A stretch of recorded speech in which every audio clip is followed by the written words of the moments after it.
Hey guys, Dennis here with Revog Games. I'm joined by Joshua Weyers, all the way in South Africa.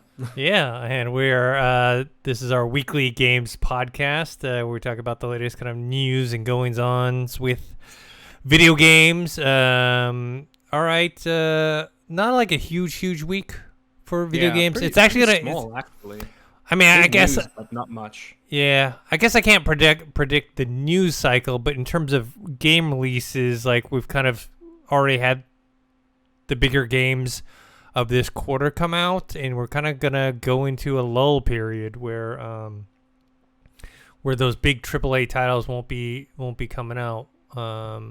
Which is funny because the only reason we had these, especially the two biggest games of this year so far, which are Elden Ring and Horizon Forbidden West, is both of them are delayed. Remember, they both were supposed to come out winter of 2021, and they both got delayed to February 2022, and that's why we had those two big AAA releases, and both of them Game of the Year contenders.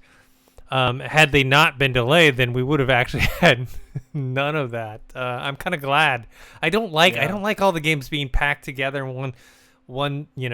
Especially. I do hope that we have a break after, because we're gonna talk about it later or now. I don't know the schedule of things we're gonna be talking about, but we will talk about Ghostwire, which for me comes out like I just checked now. I get to play the game in an hour from now. Mm-hmm. I think it's already live in other parts of the world, but the game's about to go live. I pre-ordered it, so Yeah.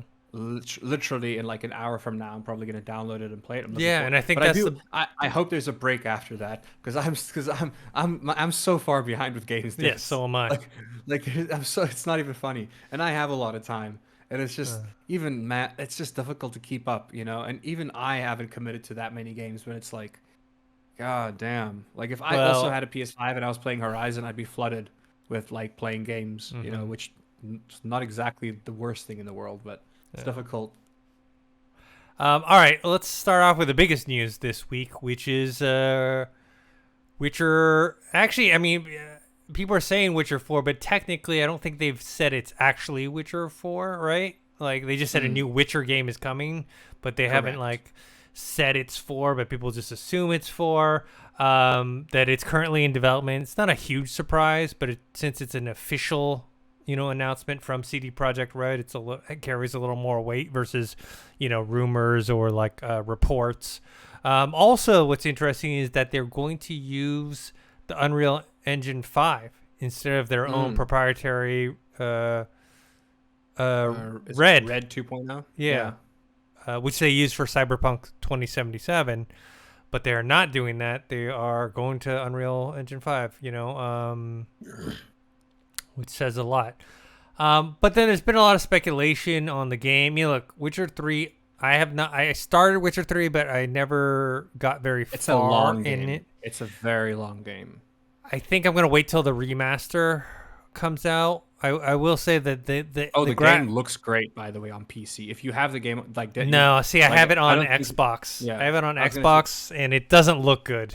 It does not I look don't good. expect them to remaster the game because the game does look fantastic on PC. I heard they If you get the were chance. remastering it.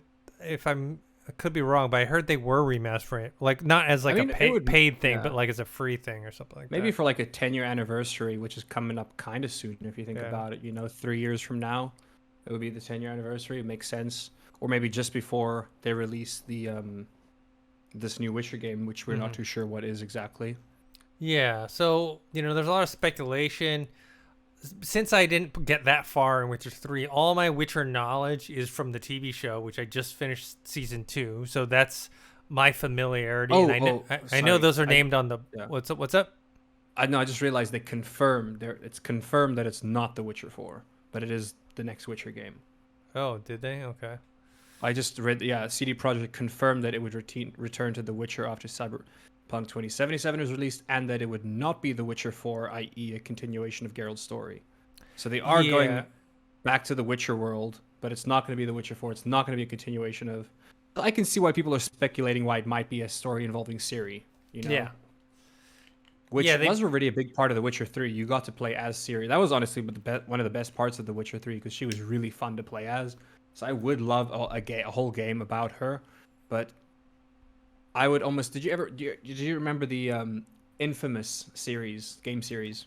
I did, It but I was like a never played it. superhero series. So when they like kind of did their Lost one, which I enjoyed, I think it probably just didn't sell well, which is why the series never ended up continuing. It was Hmm. called Infamous Second Son, I think, Yeah. and it had like a DLC spin-off game which involved one of the characters you meet in the game, who's this like spray painter, like kind of junky girl. Her powers are like neon gas, so she can use neon. Hmm. You get her power from her, because in that game you get 4 or 5 different powers, I think. But they released like almost like DLC, but it was its whole own separate game that you could also buy completely separate, and it was just her story, and it Hmm. was like just her one power, not the 5 powers. So it was obviously cheaper and it was a smaller game. But that's what I think like that's what I would like for a Ciri game. Like I think it would be very difficult for them to do a whole triple A like game just built off of Ciri, you know? Hmm. Maybe what we'll see is the the formation of the Witchers, you know what I mean? Or like maybe we'll see like the origin, or maybe it'll be like way off into the future. Whatever they do, I hope that they are going to end up working closely with the author of The Witcher, which they always have done, but I hope that like that's something they do for this. I hope it's not an issue where it's like, look, Hogwarts Legacy, they clearly did their own thing regardless of J.K. Rowling, and Hmm. everyone's happy about that because everybody hates J.K. Rowling right now because she's transphobic. Hmm. So but this is not that case. This is not the case where you can just make up your own Witcher stuff. You know, people Hmm. love the books. The author is a great person. He hasn't been canceled yet, as long as to my knowledge. So I do hope that they work closely with him on this, at least. You know what I mean? Even though they've been working on the game, They've done 3 games, and they know the lore very well. They know the world very well, and I'm sure they could do their own great thing. I just still hope that they use the books at least as reference. You know, even if they do come up with their own things or take some liberties. Hmm. So what they did release, obviously not any game footage, but they released a teaser image, which was a Witcher medallion in the snow. It was that of a lynx. So people are speculating that there might be a new school, Witcher Mm. school, School of the Lynx. Oh, Inst- one of the devs confirmed that it's going to be a brand new Witcher school. yeah. They just recently yeah, the School of the Lynx. Yeah. So did in like for my knowledge, because I'm mostly going off of the TV series, they don't really go much into that. So is that entire? Are you watching the show at all? I haven't watched anything past season 1. Okay, but season one, oh, I'm trying to think. No, I don't think you run into that character until season two. Um, yeah. So Well, I only know about the School of the Wolf, if that's what you're yeah, about to ask. yeah, Like something that's the like that. main, yeah. Like I only know about because of the games as well. Like I mainly know about the School of the Wolf. Hmm. But there's other schools. There's the cat school, the griffin school, the bear school, the viper, Yeah. the manticore, and the crane. The school of lynx is therefore a brand new school, which You is don't think it would? exciting. Yeah, it's interesting. They said what Ciri already wears the School of the Cat. I believe so. So because it's a new school, I don't think it's going to be. And they've confirmed it's a new school, School of the Lynx. I don't think maybe Siri might be in it. Who knows? But I don't I think it's going mean, to be about cat and her a per lynx se. are very, closely Yeah, related. So people are speculating true. that Ciri is the main character for this next game. Who knows? Um,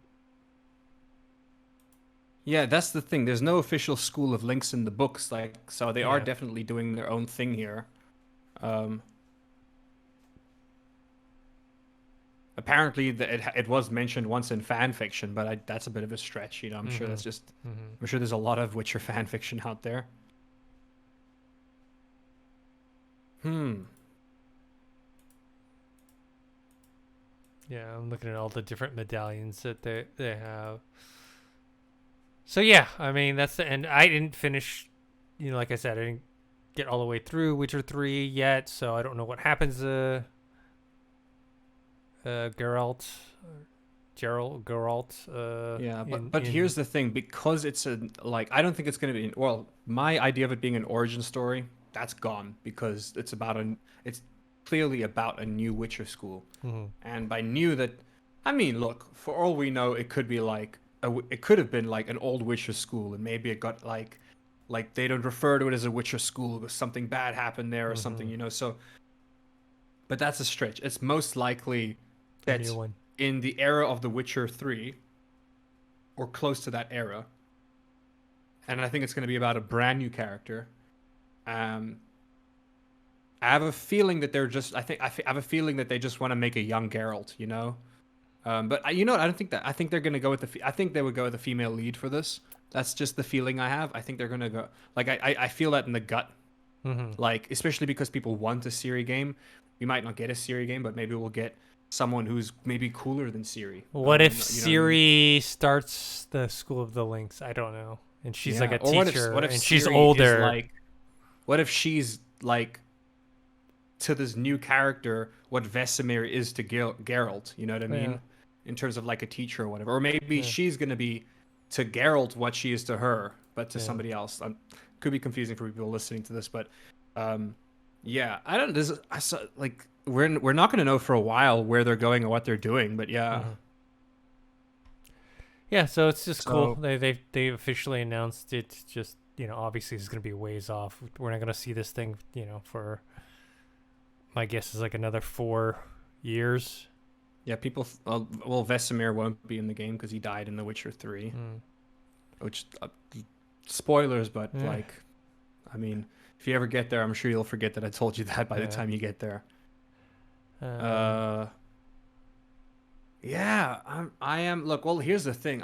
I love The Witcher 3 was one of the greatest games I have ever played, and it still to this day holds up as one of the greatest games to play. If you ever have time, because it is one of those games where it's like you can't just hop in and play it. Similar to Elden Ring, it's one of those games where like if you hop in for a session, you're gonna binge it for a couple hours because you feel like you don't get anything done unless you invest a couple hours at a time. You know what I mean? There's no quick missions, if you will. Well, there are, but it's like you want to get somewhere in the story. You want to get progress, and it takes time, especially with these types of games.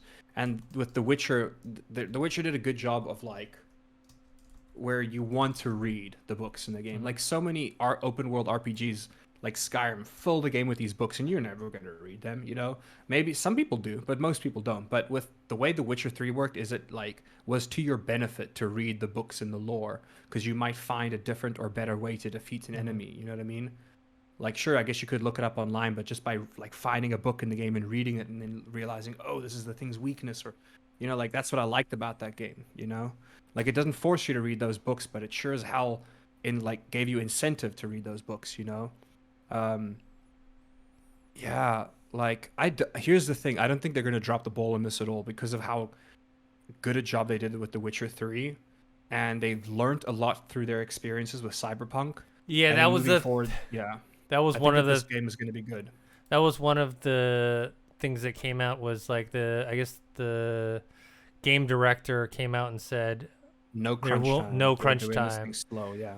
So that makes They're gonna sense. be I doing think this thing slow and I think steady. that makes sense from two reasons. One, obviously from a PR standpoint, you just don't it's just never a good look, and also the games industry is known for this. And then two, look what happened with Cyberpunk 2077. It was it did well and it was received well, but they were expecting one to sell more and two for it to be received better. But it was, towards the end, even though they delayed it many times, it was still kind of an unfinished product when it came out.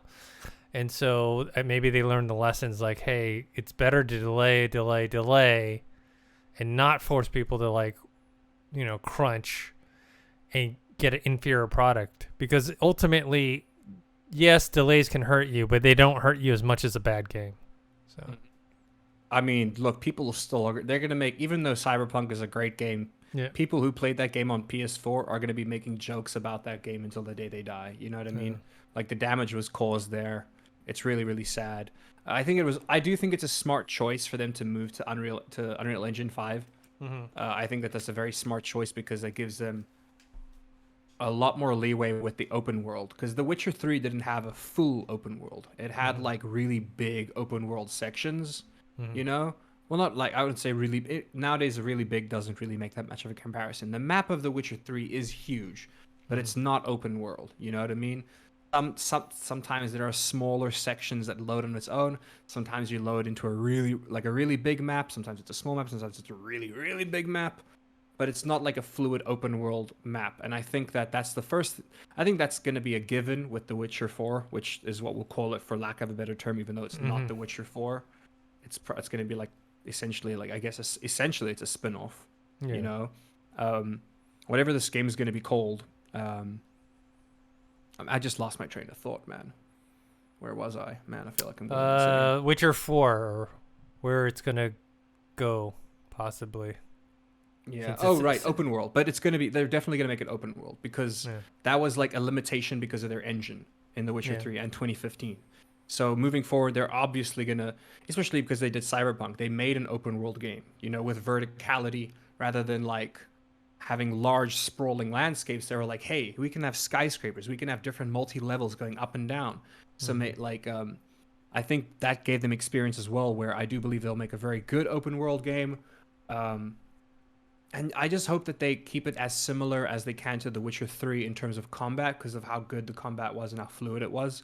Like as long as they don't screw with the recipe too much, it's gonna be a good game. It should be I don't know what the word I'm looking for is, but they should knock it out of the park in theory. You know. Speaking of verticality, try to drastically do something new and weird. Speaking of verticality, Elden Ring does it really well. Like, yes, because there's like whole, like I'm sure you've now noticed there's like whole giant sections of map underneath the main map. Yes, as well. You know? Or there's places that are on the map that you can see that you can't get to, and you've got to figure out either by jumping up or jumping down through different platform to get to certain areas. Yeah, it just really uses the vertical space very, very well. So. All right, let's move on to the next thing. You spoke about this before. Ghostwire Tokyo, I think, comes out. I'm excited. Today or tomorrow? I can't remember. Yeah, technically, well, by the time this podcast goes up, it will be out. Yeah. The game comes out in an hour from now. Well, half an hour from now comes out for me in my time zone. Because it's already the 25th here. So I think for you it's going to come out midnight. But in places like Australia, the game's already gone live. Seems to have gotten a good. What's so bonkers to me is that, and we'll get into it later, but IGN gave this the same. They gave the same score to Final Fantasy Strangers of Paradise, which doesn't deserve. It just doesn't deserve an 8. I don't know where the hell they got that idea from. Yeah, but so far it's been well received. It's not blowing anyone away, but everyone is enjoying it. I see a lot of 7s and 8s for the game. I think that for me at least, because it's very much up my alley. It's like not just the setting, but like the way the combat works and the way it plays kind of gives me that like Shadow Warrior type vibe. And I love Shadow Warrior. I love those like super like quick first person games where it's like you can use a gun or a knife, you know, but in this you're just using fucking ceiling symbols and stuff, or kekai, I believe is the Japanese term, which means barrier. You're using these and the hand symbols and everything. It's like it's so like right up my weeb alley. I love it. Like me and anybody else who watches anime is probably gonna love this game. I don't know if it's long, but just based off of the way the game looks and plays, because it's a fast-paced game, I'm assuming it's about 20 hours. I heard. Yeah, like I feel like I could burn through that in a weekend very quickly, which is disappointing, but it looks fun, so who cares? And I'm going to play the crap out of it, and it's going to be nice to have, like, it's just going to be a refreshing change of pace from in between, like, long sessions of Elden Ring. You know what I mean? Yes. Because it looks like the kind of game you can play for, like, an hour and put down. Like, Elden Ring, I think the main reason I haven't finished Elden Ring is because I'm scared.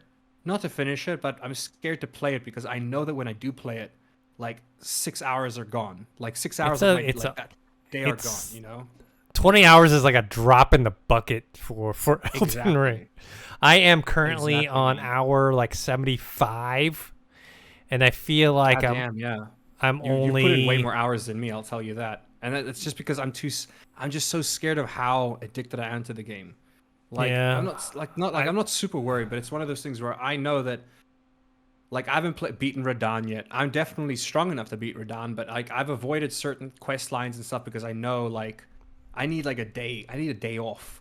I need like a whole day off to play Elden Ring. You know? See, I don't have the day off, so I just every day I get I 5 a.m. man, and it's not. say good for I me. don't. Like, I put in my 2 not to, hours. yeah. I put in my about 2 to 3 hours a day, and then that's it. And then I go to I can't like I've never had that with a video game before in my life. Not even as a child have I had it where I have to literally like my girlfriend sometimes that will come in and be like, "Hey, do you need food or water or like do you need to like use the bathroom or are you okay?" Like she has to like pull me away and I'm like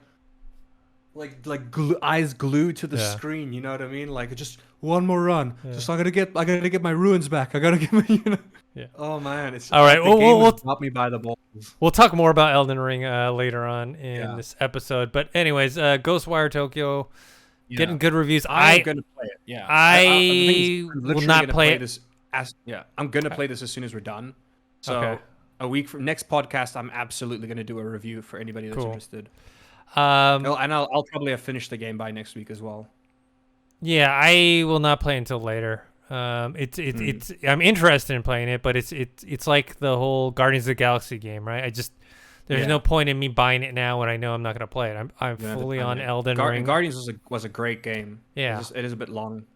Guardians probably to be the next Guardians and finishing up Horizon Zero Dawn, the first game. Probably my priorities after Elden Ring. But right now, I'm all Elden Ring. All right, let's move on to the next one. Another game coming out, I think tomorrow, is Tiny Tina's Wonderlands, which is also getting good reviews. Look, they're saying it's like nothing new under the sun. If you like Borderlands 3, you're going to like Tiny Tina's Wonderland. Is it new skins and a new story or whatever? Yeah, it's a spin-off. So it's like you're getting more of the same, but it's good more of the same. I didn't like Borderlands 3 Interesting. Too much. It's a fantastic game. I just feel like they switched from Borderlands 1 and 2. Well, the first Borderlands game, it was like it's always has been a PC game. You know what I mean? It got very successful. They launched it on console, but it was always developed with mouse and keyboard in mind. Borderlands 3 was like you can play that game and you know it was designed with controller in mind, and there's nothing wrong with that. It's just that as someone from a fan of the series, it's just a different game. At least it plays differently. Like the shooting feels different because like using a mouse, it just doesn't feel right, you know, without like the optimal settings. Still a great game though. It's just I would literally still rather play Borderlands 2 than Borderlands 3 any day of the week. Like the first Borderlands game you can probably binge in a weekend with 3 other friends and finish the whole thing, you know? Same with Borderlands 2. Borderlands 3 is big, has a lot of cool guns. I actually was up I when they announced this game, I was so excited for it because I was looking forward to the fantasy element of Borderlands, but then I realized you're still just using guns. It's literally Borderlands. I was like, boo, who cares about that? But then I actually went back and I played Tiny Tina's Assault on Dragon Keep, the DLC for Borderlands 2, which I never played before. But then it was free on Epic Games. It was free, so I picked it up. I played it and I loved it, man. I was like, hell yeah, you know what? Who cares if I'm not gonna lie. I thought like it was gonna be more D&D inspired, but it's not. It's not at all. It's just you're fighting like fantasy styled monsters essentially, but who cares, man? There's nothing like mowing down a dragon with an assault rifle. It feels awesome, you know. So I'm not like rearing to buy this game. I'm not like, oh, I can't wait to pick it up and play it. It's one of those games where I think I'll pick it up when I have the spare time to play. It's probably going to be co-op too, which is great because Borderlands always co-op. Like I'll probably pick it up when it's on sale, only so that I have someone to play it with because it'll be more fun to play with someone. But yeah, I've seen the reviews as well. It seems like people are enjoying it. It's one of those if it ain't broke, don't fix it kind of things. You know what I mean? Like it works. Yeah. So yeah, I never really got into the Borderlands series. I played the first 2, didn't get far in either one. I just don't think the looter shooter genre is really for me. Yeah, I love any looter type like games. Not even looter shooter, just anything that involves me killing things and getting better gear. I'm loving. Like that's also like one of the reasons why I'm obsessed with Elden Ring. But even like Diablo, like any kind of game where I can constantly get new gear and look cooler or level up, like I love those types of games, you know. So I do love Borderlands, but like the first 2 Borderlands, especially Borderlands 1, it's it's a fun game, but like it's boring alone. Like you play that game with friends, and it's so fun. The co-op aspect specifically, you know. Used to have like 4 people in my garage play it, like just like the good old days when everyone was still like sitting next to each other and playing games. All right, let's move on to the next topic, which we're going to talk briefly about because we actually did a whole separate video about, which was Halo, the series, the TV series on Paramount Plus came out, called Contact. You and me did a whole separate review, so if you want to watch a spoiler review of that, you can check that out on our YouTube channel. But just overall thoughts, I enjoyed it, but it could have been better. There's certain things that I thought could have been improved. Just a certain approach to it. Some things are faithful to the Halo world and game, and some things are not. Which I'm fine with them changing stuff. That's not an issue. It's just some things kind of affect almost like the feel of it. But remember, it's only the first episode, so I can't judge it completely yet. I'm going to wait until we finally see more episodes, then I can get a feel for what they're actually trying to do. What are your overall thoughts on it? I was going to say the quickest way for me to sum it up personally without like breaking it down too much. If you want that, check out the video. I'm sure it's already live. If you're seeing this, it's definitely live. The acting, solid. The story, pretty good. CGI, not so good. Overall, I give it a 7, maybe a 7.5. I'm interested to see where the series goes. I don't think it would have gotten a second season unless, like, the only reason I think it has a second season is because they know that they've invested so much money into this, so they need to make a second season. I really hope that the show gets better. Right off the bat, my first impressions, I seem to like it. I don't know how I feel about Master Chief, but only time will tell with that, because you only see him a little bit when he takes his mask off at the end, you know what I mean? Part of me thinks I may have enjoyed the show more if he never took his mask off, you know? I'm like, not to like the game. Actor. Game. Like the game, exactly, you know? It's just, I don't know. The CGI needs some work. They relied too much on the CGI. When it comes to CGI and interacting with real people, it doesn't blend well. It doesn't look good. Yeah. But I think the story's pretty good, and I think from an actor's perspective, the acting is solid. It's like some of the actors aren't the best, but they're really like solid and consistent. And I would rather have a consistent actor than someone who's super good one day and super bad the other day, you know? Yeah. Consistency is key in this industry. So if you want to hear our spoiler-filled thoughts and more details, check out that video on the channel. All right, moving on. This is something you and me had already kind of guessed, which was Suicide Squad Kill the Justice League has been delayed to spring 2023. It was originally supposed to come out this year, but we saw what happened with Gotham Knights and it getting delayed, and then they announced it was going to be in winter of 2022. We just assumed that this was going to get delayed to 2023 because we knew this game was not as far along as Gotham Knights. So if Gotham Knights was coming out winter or holiday season of 2022, the chances of Suicide Squad coming out this year was very low. So I know some people are disappointed. Like I said, I always say this when games get delayed. I always have a two-part reaction. One, I think it's good because that means they just need time to make the game better. And games, to some degree, like animated movies, they have a luxury of being able to work on to make better. Like if you shoot a live action thing, it's very hard to the more time you get to make it better. Like what you shot is what you got. Sure, you could do reshoots, for stuff, but expensive. The core, and the core elements are already there. It's very hard to change that stuff around. Yes, you are locked into certain things with games and 3D movies or animated movies, but there's much more you can do. There's more leeway. But anyways, look, man, we would have loved we'd be living in an entirely different gaming world if Cyberpunk delayed their game a bit more, or even that if Anthem delayed their game by a week, because literally when that game launched, it was trash. After a few days, they fixed it to the point where it was okay, but not good. But literally, if within that week of them fixing the game to be okay, if they had just taken that 1 week delay to like fix the game a bit more so that it had an okay launch rather than a horrible launch. And I mean horrible launch. Like I played the game recently when it was, because it's on EA Play, which is a part of Game Pass. So you can technically play Anthem if you have Game Pass.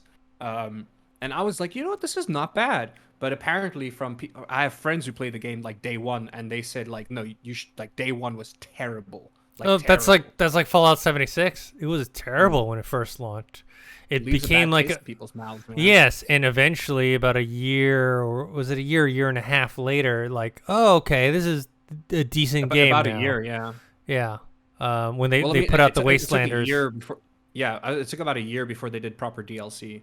Yeah. So it's just Yeah, better DLC. Oh, the game's excellent now. Like I have so many friends who play that game. Like so many couples and like married couples who like the game together. They love playing those. Like it's a solid game nowadays. I wish I had played it on my PC. So I had played it on my Xbox One, and it's still on there, but it's like there's no way for me to get my game from there over to my PC. Yeah. So I've only ever played it on PC. Yeah. But anyways, the second part too is when I hear a game's delay, it's like, okay, I have more time to play other games to catch up because I have a long. Exactly. The problem with games versus movies and televisions is it's just. I mean, look at Elden Ring. I've put 75 hours in. I'm not even done. I'm probably gonna put another 25 hours into it, maybe more. So much in that. And it's like, think about how many movies or television series I could watch in that amount of time.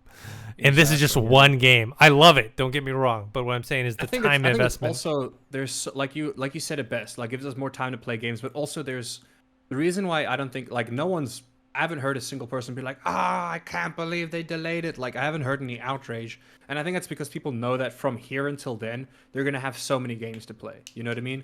It's not like there's exactly a shortage of AAA games coming out in between now and spring of next year. You know, there's gonna be plenty of AAA games. Technically, Thor Ragnarok's supposed to come out this year, isn't it?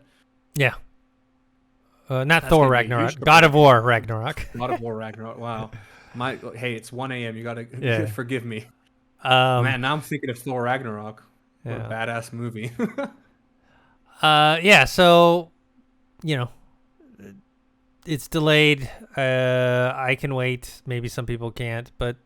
You know, all in all, I think it's a good thing. I also think ever since Cyberpunk, I feel like people have become a lot more forgiving when it comes to delays because they now have seen firsthand what happens when you get when you push too hard. Yeah, when you pressure companies into releasing games too soon, and it's like, yes, I get that they promised to release it soon, but it's like, shit, man, like you want a good game or you want the game quicker? You know what I mean? It's like hiring an artist to do like marketing for you. You know what I mean? It's like, yeah, you can be like, hey, I want you to do this in 5 minutes, or you can be like, hey, take your time on the design. You know what I mean? Really like do something great. Like you don't want to rush artists, man. Like it's the worst thing you want to do. And like video game designers are artists, like quite literally. You know. All right. Next up. Oh, this is something you can cover. I did not play this, but you played Final Fantasy Origin. Oh, I thought you were talking about Godfall. No, yeah, Stranger of Paradise. You were not happy with this, even though it had received decent reviews. Look, I think the review I agree with most is PC Gamer, which gave it a 72 out of 100. Like, I probably would have... Like, it's not... Here's the thing. If Elden Ring didn't come out, I think I would have given this game an 8 too. But Elden Ring did come out. That's the world we live in, Dennis. Where if you're going to make a Souls-like game, you probably shouldn't release it when the greatest Souls-like game of all time has come out. Story, pretty good. I'm actually more interested in this story than I am in the Elden Ring story. But it's because it's Final Fantasy. They always do a great they do a great job with story. Here's the thing. Combat mechanics, not too bad. Right off the bat, you get 3 difficulties. You get story mode.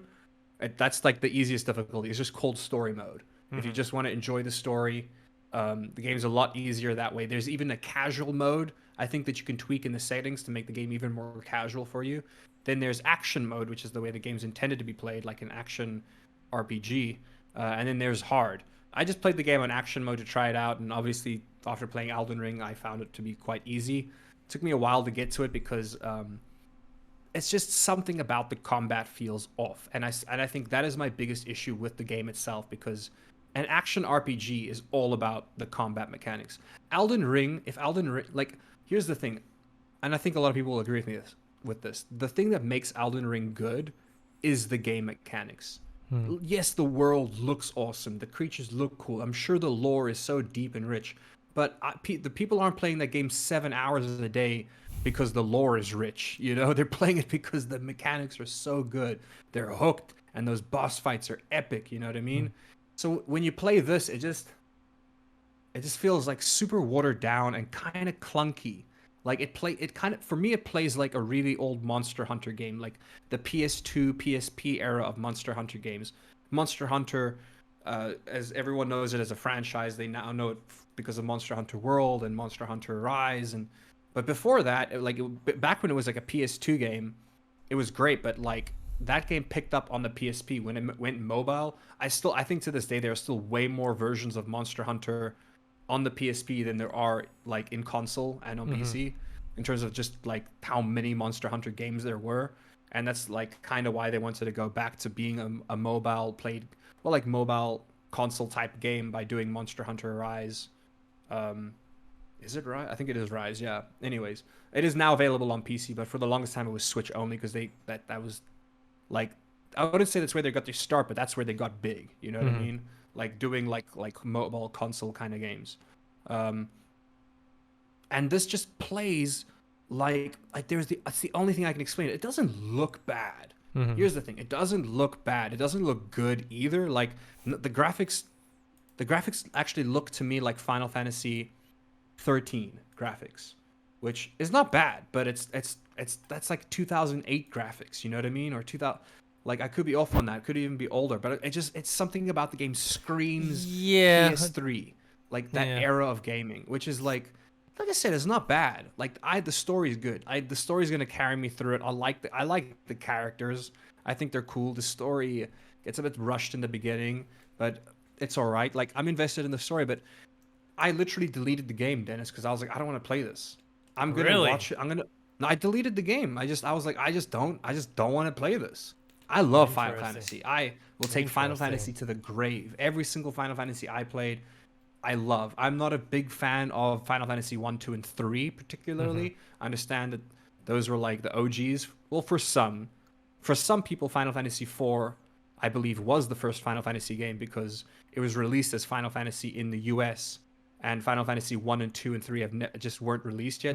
So America, like the first Final Fantasy game played in America was, I believe, Final Fantasy 4 or 3, one of those two, and it was really good because the first 2 or 3 didn't actually come out yet. Anyways, the point is, I love Final Fantasy series. I'll take it to my grave. I think Final Fantasy 16, when it does come out, is going to be an excellent game. I think this was them trying something new, and I commend them for that. I take my hat off to them for trying something new. It just didn't work. Story's great. I deleted the game because I know for a fact that I'm going to enjoy it more as a movie. Like I'm going to put it like this. I haven't looked it up yet, but I promise you I'm going to find on YouTube someone who's just uploaded all the cutscenes. Because it's an action RPG, there's not much talking or dialogue happening when you're fighting. So everything is literally in a cutscene. And you can put a cutscene movie together and just watch it as a movie. And I think I'm literally going to enjoy that more than playing the game. And I'm sure there are people out there who are playing this game who love the game. And they're like, wow, this is really fun. And I'm sure it is really fun. It's just, for me, it just feels clunky. You know what I mean? And it plays like a PS3, PSP game. It just feels like the mechanics aren't like the mechanics aren't next gen or even old gen. They're like old gen. You know what I mean? Like there's just like, I don't know. There's just something about it. Supposedly as well, I'm reading now because I was having performance issues on the game, I'll be honest. And supposedly the game runs better if you make your characters bald, which makes sense, I guess. Hair mechanics must take up a lot of RAM, I suppose. People are getting like 15 FPS more, I think. Yeah, literally, like this one person was playing on an RTX 3090, and their FPS dropped to 25 because of a fur coat that they were wearing on the character. Just the character, you put a fur coat on your character and you just drop down to 25 FPS on an RTX 3090. That's wild, Dennis. Yeah. Like, is there ray tracing in this coat? Like, what's going on?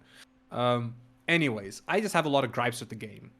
The game itself, not a fan of. And also like because of the way that the games looked, it kind of felt bigger. And by bigger, I mean like a lot of the time when you're fighting, there's just so much shit happening on the screen. Well, like it just feels compact where it's like you and this big boss and then your three other dudes and there's like you're all right there, and it always feels like you're in smaller arenas and small hallways and everything just feels like small, and it's like, and the movement feels off like I don't know if I'm saying this right, but it feels like you take one step but then it looks like you're taking four steps. Like it just like it feels like the interaction between the characters and the physical plane they walk on doesn't line up. I don't know. Like I just like I wasn't super disappointed because I was like I can just play Elden Ring after this. Like I deleted it and I played Elden Ring. That's what I did. I had a great day, you know? But I was just like I don't know. I expected more. Yeah. Here I do think that the game I think I would have enjoyed the game more if it came out before Elden Ring. And I probably would have like given it a better review too. And I'm sure that's why reviews for this are good, is because they're looking at it from a perspective of Elden Ring not existing, you know, or you can't compare games like that. It's not fair to compare games like that. You know what I mean? Especially when it's the first time the studio has done a game like this, you know, you're talking about a studio who, historically speaking, did turn-based mechanics and only switched into like more active-based mechanics recently, you know? I believe Final Fantasy 15 was the first ever Final Fantasy that wasn't turn-based. You know, it was like you running around, almost like hack and slash type of combat. Some people hated it. I enjoyed it because it was a very fresh take. But then part of me also missed those old school turn-based games. But, you know, I would like a new turn-based game, but I leave those to indie games. Indie games do really good turn-based RPG games, you know? Or if I really want to play an old Final Fantasy game, I'll play an old Final Fantasy game. I don't need a new one that's turn-based mechanics. Though it would be like very easy for them to pump out a really good Final Fantasy game with turn-based mechanics. It'd be because, like, let's face it, like it's much easier to do turn-based mechanics than have actual combat mechanics itself. You know, it's like very forgiving. That's why like those like text-based games. But they don't sell as well. That's the thing. Turn-based games just don't sell has a very niche market. Like I love it. I do think that they are, with the Nintendo Switch out, they're selling better nowadays because turn-based games do well on the Nintendo Switch, because it's the Switch fits that type of gameplay. If it's mobile, when you have your Switch docked, you can play Fortnite technically, or you can play. But as soon as that like switches in your hands, first-person shooters, anything first-person just doesn't play well, in my opinion. It just does not play well if you're having it handheld. Like that's why those like top view games work well, like games like Diablo, or games that are like 2D side scrollers or things like that, or even like Hades, where it's like is isometric the right word? I'm not too sure, but anything like literally anything that isn't third person or first person works really well in handheld mode on the Switch. But that's not what we're talking about. We're talking about Final Fantasy right now, and the point is, I didn't like it. I'm sorry. If anybody out there enjoys the game, I'm happy for you. But as someone who literally wants to get a Final Fantasy crystal tattooed on his chest, or I want a Squaresoft tattoo. Like before Square Enix was known as Square Enix, they were known as Squaresoft. Yes, I want a that. Squaresoft tattoo, man. And like that's how much I love the studio. And this game just was not it. I saw YouTubers giving this game good reviews, but I straight up feel like they were paid. You know, not to give a good review, but like to do a review. And then obviously you want to give a good review so that you have good relations with the studio. That's why I've never really enjoyed embargoes too much, because it's like you feel bad giving a cutthroat review, you know, because you want to keep getting games, right? You know. Anyways, yeah. All right. That's all I got to say about it. The next two things is a bit of a switcheroo. One is an formerly exclusive PlayStation game coming to Xbox, and the other is a formerly Xbox exclusive game that's coming to PlayStation. So first off, we have Godfall, that was highly touted, but did not do well both critically or sales wise when it first came out on the PS5. It was like one of the only exclusives when the PS5 came out. I could tell you why as well, because I played that game. I played Godfall. Here's the thing. The game, it's a solid game. It's a solid game, but it's a looter-based game, like looter shooters, but this is not obviously a shooter game, but it's one of those games where you're grinding for gear, right? And they fail to deliver on the loot. Now, if you have a looter-based game, you need to deliver on the loot. Like when I remember when I saw that trailer, I was like, this looks sick. So when you usually start these like looter-based games, you like start in your underwear. You know what I mean? You grind your way up. But in Godfall, you start looking like a fucking god. Like, now who's gonna want to grind for gear if you're already looking super epic? You know what I mean? Your gear is epic. I don't know. I think that was the biggest thing that they failed on, because it's like, imagine playing Diablo. It's a great game, but imagine if you played Diablo and everything you picked up sucked. You know, every time you killed somebody and they dropped an item, it just sucked. Like, that's what Godfall felt like. I literally felt like I was playing the game and I was like, why am I doing this? Like, I'm not getting any good gear. I'm not getting anything cool. Yeah, looking. people Like, said yeah, it. sure, the stats might be better, but they all look the same. And, Yeah, people you know. said also it felt repetitive. Yeah, The but gameplay most looter mechanics. games are. Like Diablo 3, super repetitive game. I love Diablo 3, but it's super repetitive. But it's okay because you're grinding for legendary gear, you know, and the grind feels good. The grind in this game felt dreadfully boring. And the game was intended to be grind worthy. And here's why I'm confused, right? Because I think Godfall went free to play at a stage. Like, I believe like part of it went free to play and then people complained about that. So now that it's being brought to Xbox, I'm still wondering, like, is it still free to play? Or is there doubt like it. like, did they like separate the game where it was like multiplayer was free but story mode wasn't? Or I don't know. Well, this is including its Ultimate Edition, so it's including Yeah. the regular game plus the expansions and 3 content updates.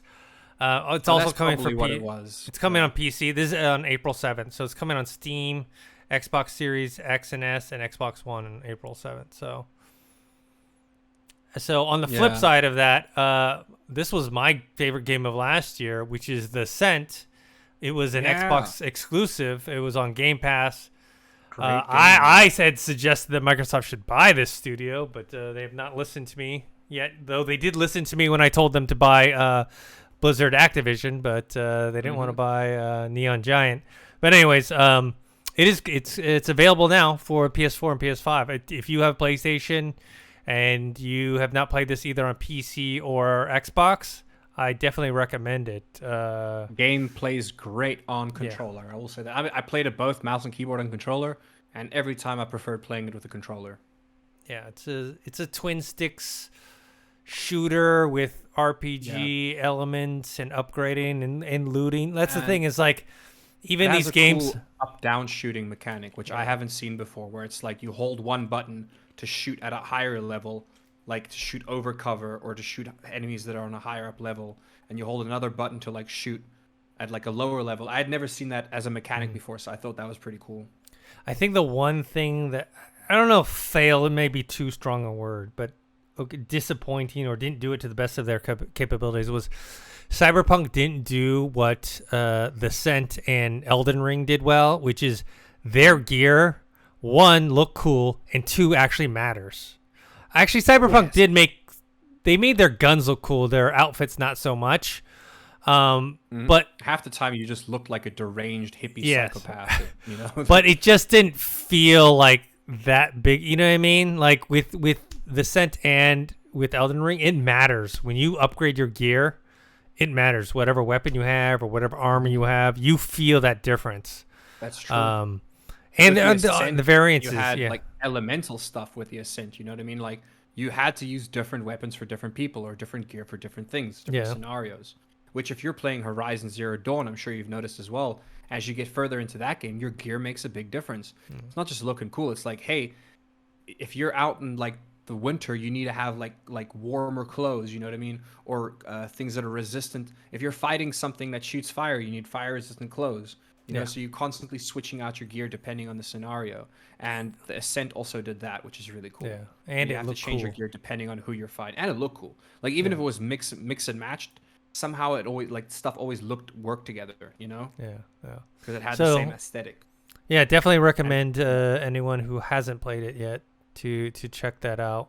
This one's for me, which is Ken and Roberta Williams. If you don't know them of Sierra Online fame, they're the founders. They started the whole adventure game kind of. Sierra, oh my god, I haven't heard about Sierra in dude, I haven't. So I if used you to know, love Sierra games. yes. So if you know what King's Quest is, Space Quest, Police Quest, whatchamacallit, Leisure Suit Larry. Did you ever play a game called Hunter Hunted? No, but I played Gabriel Knight, which Yeah, was a God, that Sierra was so game. Sick, man. Yeah. See, I also love their like little Sierra, their little Yeah. intro. Yeah. Sierra. Man, it So was always so cool. so they're taking their original 1970s text game. This isn't even in one of their like little 2D graphics game. Colossal Cave Adventure, and they're gonna reimagine it into for the PC VR. and VR.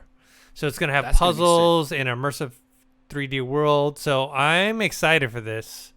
I may, you know, be in a Dennis, small. one of these days, I'm gonna be able to put on a VR headset and not get sick.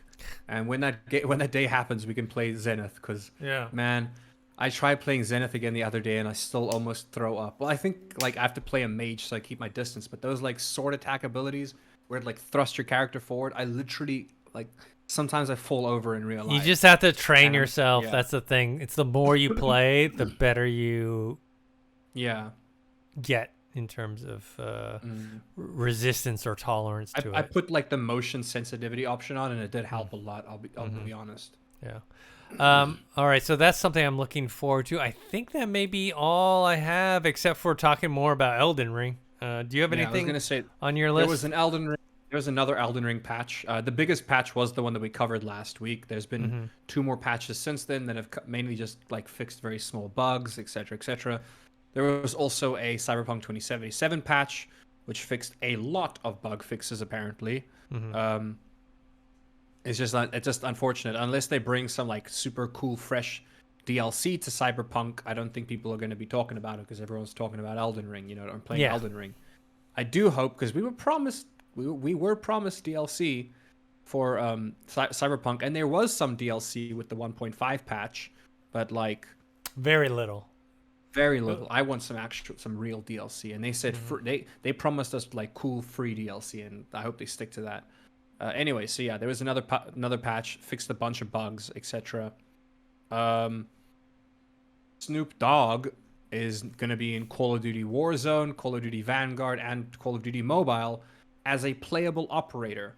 And I'm so blown away by this because of I think how cool it looks and the fact that it's Call of Duty.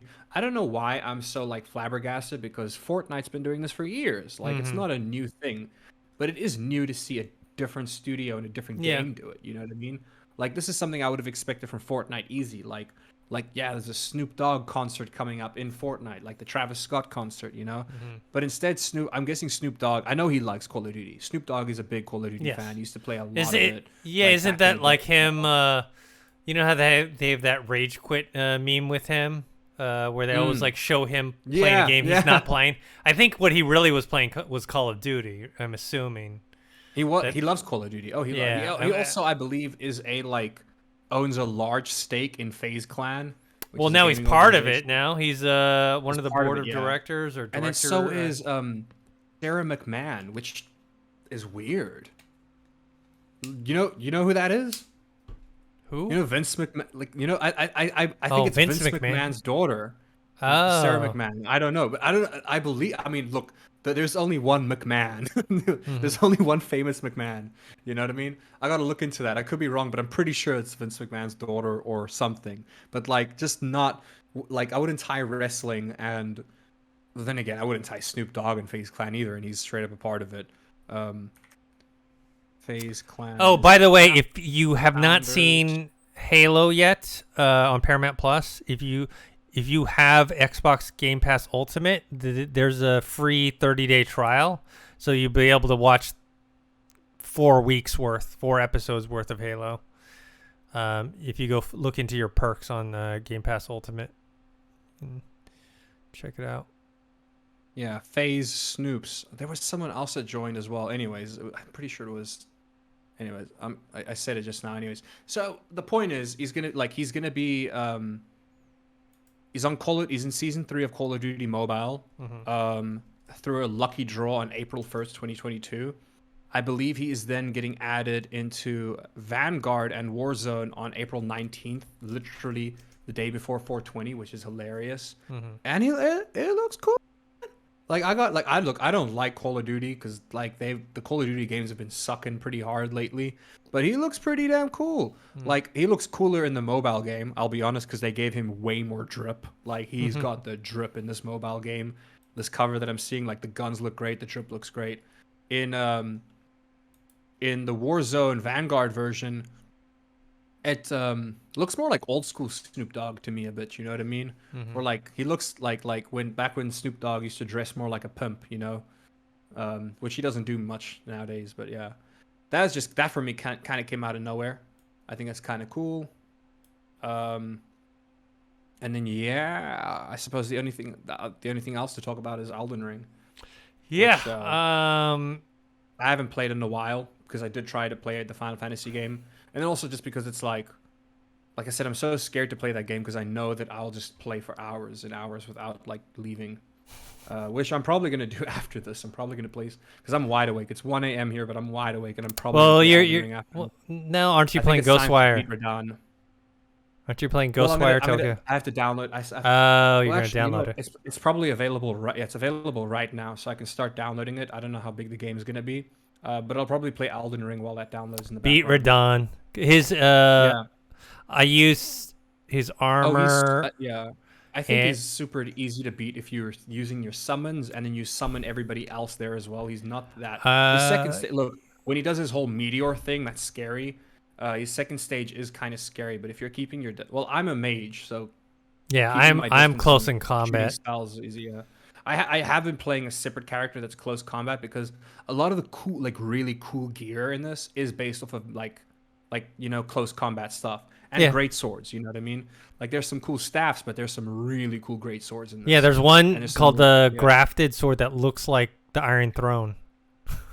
It looks Yeah, like that one looks sick. Yeah, it's And pretty there's one that powerful. looks like there's one that I got the great sword that's like from Guts Berserk, which is like a big Oh, the great sword. like- Yeah, I have that one too. yeah. There's like an Easter egg. There's a lot. There's like they reference Guts and Berserk quite a bit in Elden Ring. I've noticed not like a lot, but like quite a bit. Clearly the developers are fans of Berserk, which I don't blame them. Berserk is an amazing manga. It's a pretty good anime too. No one talks about the CGI movies. They're pretty good, but they didn't look good. But their story was good. But yeah, but the manga is so good. Like the manga's so good to the point where there's art exhibits just of panels from the manga because the author would put so much work into the art of that manga, like so much line work and so much detail where it looks like he would probably spend an hour or hours just on a page. You know what I mean? So a lot of deep love and appreciation for that game, and it shows from the developers. So I found that I have so many cool great swords and I can't use them, but I am eventually, I forget where it is, but there's a boss I'm gonna fight and he drops a great sword, but it's a magic great sword that it requires like 38 intelligence to hold. So it's really meant for like it's a great sword for mages. So I'm looking to get that. I'm looking for swords that scale with intelligence at the moment. I was using the Moonblade Katana for a while. I don't know if you use that. I have it, but I don't have Yeah. enough. What is it? Is it intelligence for it? Intelligence, yeah. Or It does use quite a bit of mana, but and they did nerf it, but that thing is still real. Like if you're close combat, that thing is awesome. Like They, it's so they awesome nerfed 'cause the sword of what flame and yeah, whatever. they like super nerfed that game, and they damn right should have. I'm not they gonna lie. they nerfed the mimic tier as well which Yeah. sucked because I got the mimic tier after they nerfed it. It's still good. It's just The like problem is it's not a just tank anymore. He doesn't refill his. Yeah. So he actually deals a lot of damage because whatever your character deals, he'll I don't deal think that. he heals anymore though. He doesn't 'Cause heal. Here's the thing: if you upgrade your mimic tier, he can technically have more health than you. You know what I mean? So if he could take potions as well, then yes, he'd be super overpowered. Now, So my they- mimic tier usually comes yeah. in, does heavy damage, and then dies halfway through. Where like if I use some of the other spirits, they last. Like for me, the whole issue is I don't need the summon spirits to actually deal damage. I just need them to distract Take bosses. damage away to Yes. full aggro, yeah. Yeah, and then I can go And deal the damage those knights myself are hard, man. Like you said, like because I don't have any the last time I- spirits. You can't. Yeah, the last time I played, I spent like 2 hours trying to fight a knight as a mage, which was hell because you can't as a mage. I need spirits. I need someone to pull aggro. You know what I mean? It's because otherwise it's just me rolling away for like 10 minutes and then launching a spell or two, rolling away for like it literally took me like hours to beat like one of the first knights that you come across. Dude, in the game. I played like 70 hours. I'm like level 90 something, and I just beat the first what are they called, the Evergoal Knights or whatever, the ones that are like in those things where you stand and then it yeah takes you, yeah like, down. the first Lime Graves, like yeah, he was Limgrave. harder. Like, I just beat that one as well. I just like that one took me a long time to beat. He was harder to beat than like all these big bosses that I beat. I've already beat well, I didn't beat him because you have to fight him again later, but Godfrey's first form, that Godfrey, the Elden Lord's first form. I beat Margit, the Omen, not the Fell. The Fell is the first one, but the Omen, I beat that. So I beat 6 of the 12 bosses so far. But yeah, like the knights are the things that are like the hardest things for me to beat. Super tough, man. Yeah, and later on you end up fighting multiple knights. Or like I was watching my one of my favorite YouTubers, Afro Senju. I was watching him play it, and he was playing this.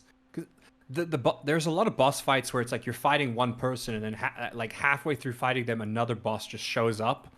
Like the game loves to do that, and I think the game does that because it's like, hey, you should use those summons, because even if you want to be a tryhard, good luck fighting 2 bosses at the same time in a tiny area.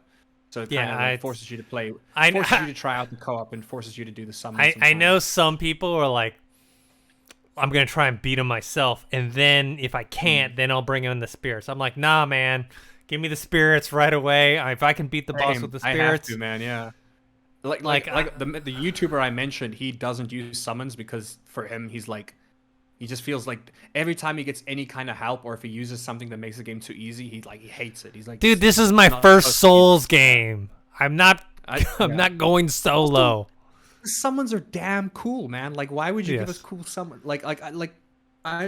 People can play the game they want. Like, I have a friend who plays the game because he is the Giga Chad of this game. He plays the game as the Wretch, no other equipment.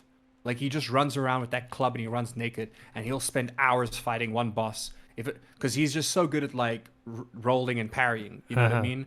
And he'll do that just for the sake of like, I guess some people get a rush out of it, man. Like because the game is difficult, I get a rush out of the game fighting it with summons. I'm sure if I was able to fight without summons, I'd get an even bigger rush, but I can't do that. No, I just can't, man. I need someone to distract. That's why these knights are so hard for me. I boost up my. I am having a hard time boosting my weapon though, like especially because the special weapons, because those somber smithing stones are very hard to find. Somber smithing stones. I've been looking for those as well. There are some places where you can find a lot of them and grind them. Very rare. Like I try not to look up too much stuff about the game, because the game's way more enjoyable when you see things for the first time yourself, or discover something for the first time yourself. You know, it's a much more wonderful feeling, I think. When I get a high number regular smithing stone, I get pissed off because I'm like, I thought it was a somber. It's not. And then right now I'm trying to boost.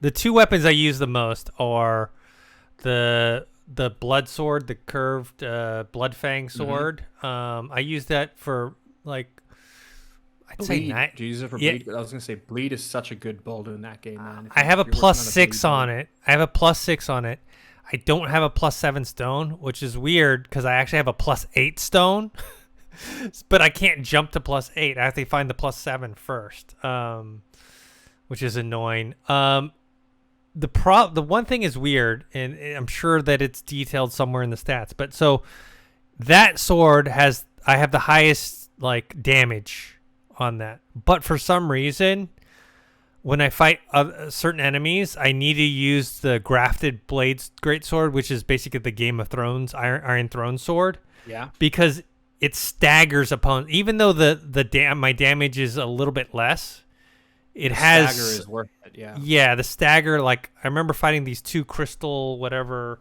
enemies in one of the dungeons, and with my curved bloodfang sword, dude, I would hit them and it was like nothing, you know. But when I pulled out that grafted blade sword and I hit them, it hurt. Like they were like knocked back and everything. So it's like I do recommend you get the golden scarab when you get the chance, because the 20% increase on ruins, it's so worth it. helps a lot with leveling later on as well, or even just grinding certain areas. Yeah, I haven't found it yet. I'm not gonna.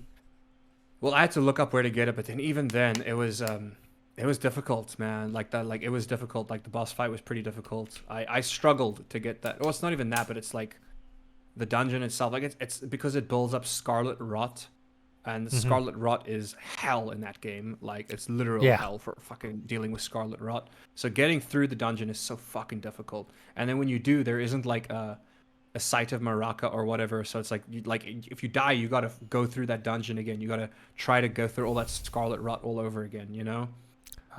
But it's so worth it. That 20% increase in ruin's so worth it. I also use another ability, or another like trinket or amulet, whatever they're called. Talisman. Talisman. It lowers my equip rate or equip load, so I can wear like heavier armor, but it'll still be a medium load rather than a heavy load. Dude, heavy load is pointless to have in this game because you can't fight anyone.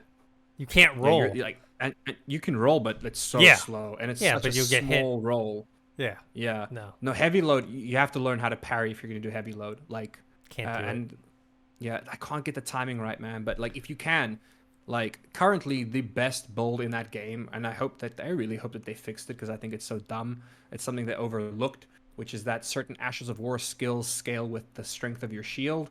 So there's currently a glitch in the game where it's like if you have a shield and you parry anything magical, with it'll create these like 3 swords that'll shoot the enemies, but at a damage rate that's unfair.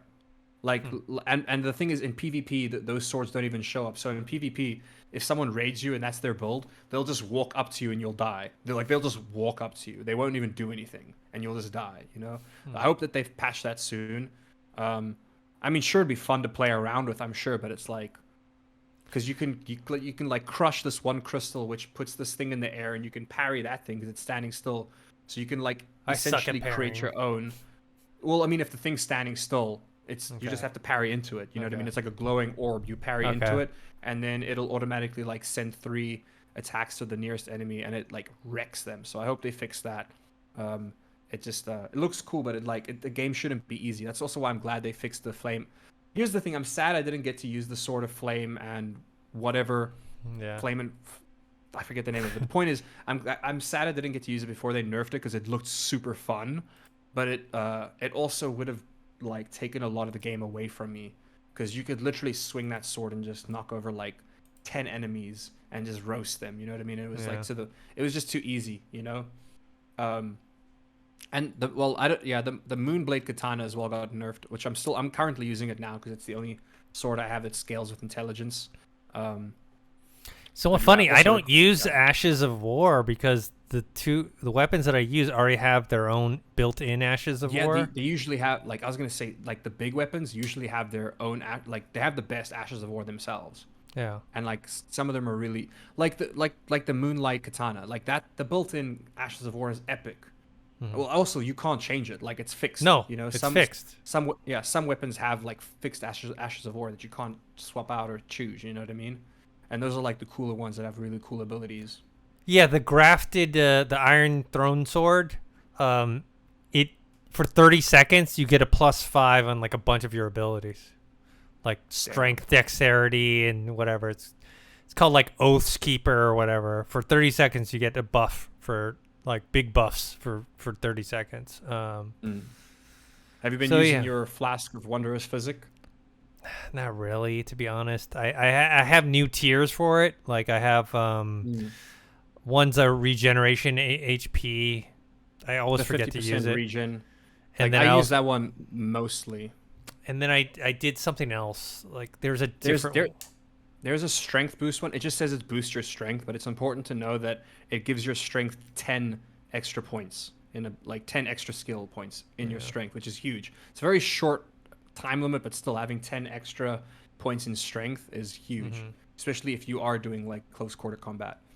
I'm using it obviously for like mana and things like that. I'm more like of a mage kind of build when I use it. Yeah, I have a bunch of like mage talismans that I don't use at all just because I'm not a mage, you know what I mean? Like there's a lot of FP things that I use my FP for my like before I used to use my FP for obviously my summons and then for the Ashes of War, but now that I have, I just, usually in a boss fight I'll use my Ashes of War once. That's it. I use my summons once, I use my Ashes of Wars once, and that's it. I'm too busy trying to dodge attacks and like regenerate health. that's kind of my main goal. Same. So, Same, man. So I don't really need FP boosts. What a great game, though. Like I said, I've said it before. I'll say it again. I'm just so glad this game came out. Yeah. Because it really reinvigorated my love for games. Where like for a long time, the past couple of years, where I like games, but I mean, like besides Valorant, I wouldn't say like I have like a super huge love for Valorant. It's just a very consistent game that I like to play, and you can play it for like 20 minutes or you can play it for a couple hours. It's because it's quick, But this game really like reinvigorated my love for gaming, and I can only relate it to like having played Skyrim for the first time and being so enveloped in this world.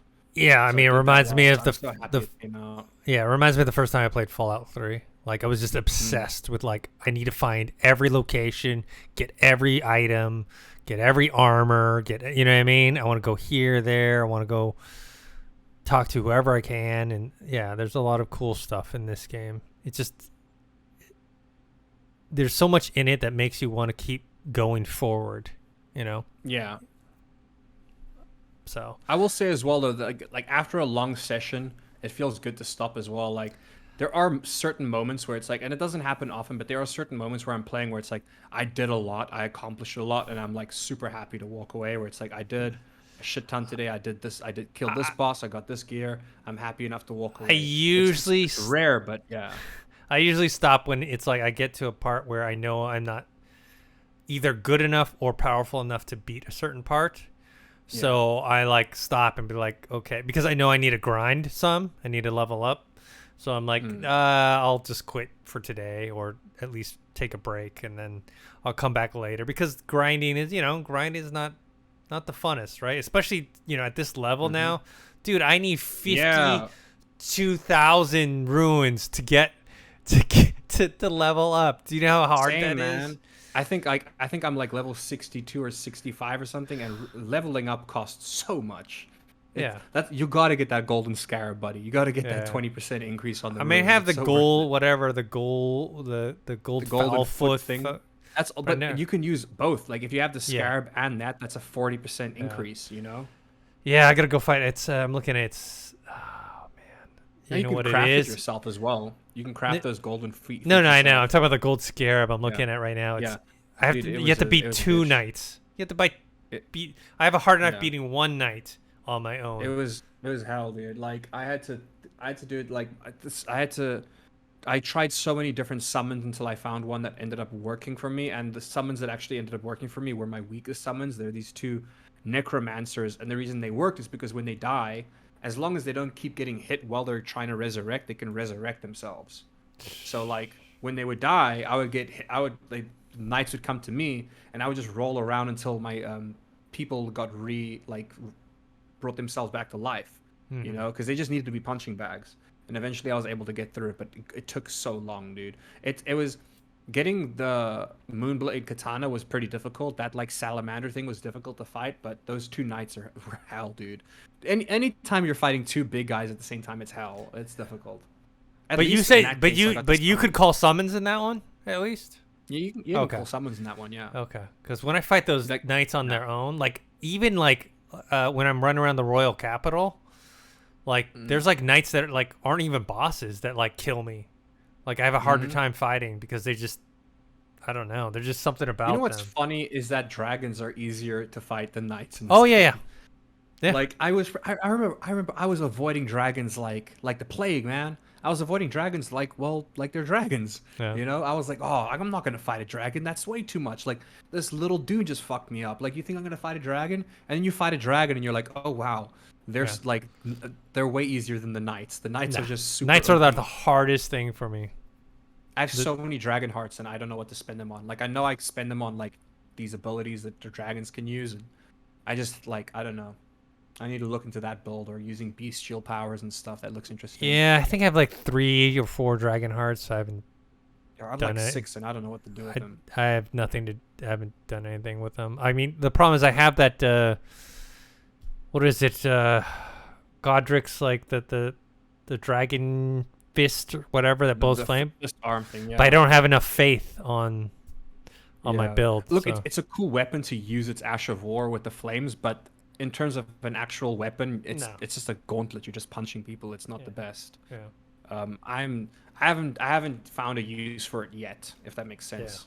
Yeah. And I do have the stats to use it, and like I'm regretting having done that. But the nice thing about the game is that you can respec your character. One of the lava tears. Boss, I think you've already beaten her. But yeah, Queen Renella, whatever. Yeah, she gives you the option to respec your character if you find. I think it's called a larval something. Yeah, I have 2 or 3. Yeah, if you find that, she lets you redistribute your points. But you have to go back to the level. If you're level 61, you have to, when you respec your character, you still have to be level 61. You can just choose to redistribute your stats. I think I'm going to do that at the end of after I beat the game. I'll probably respec my character to mage. I'm going to do that just because I know arcane builds are really good right now, but I don't use arcane, and my arcane's so high, so I want to just scratch my arcane and pump it up into faith currently, because my intelligence is good, but there's a lot of like the sword and flame, even the sword of flame and whatever thing. That thing, even though it's got nerfed, it's still a good sword, but it's very strictly, well, even with magic, like there's a lot of staves in the game that's like intelligence and faith, where it's like you need like equal amounts of both, and if you do that, like those things can be strong. So I need to pump up my faith, even though I don't use any of those spells. Yeah. Oh man, I could talk about this game all day, or play it all day, or play it all day. Until the sun comes up, and I'm probably gonna get going. Yeah, it's like 1:30 a.m. Yeah. Here. All right, guys, that's it for this episode.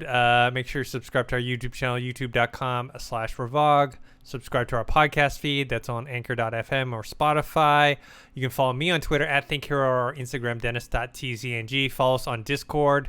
All these links are in the description below. And Josh, where can people find you? You guys can find me on Twitch @itsthespis, all lowercase, link in the description. Or you guys can find me on the Revog Discord channel, where I'm more than happy to talk about games whenever. Yeah, cool. All right, until next time, see you guys later. Later.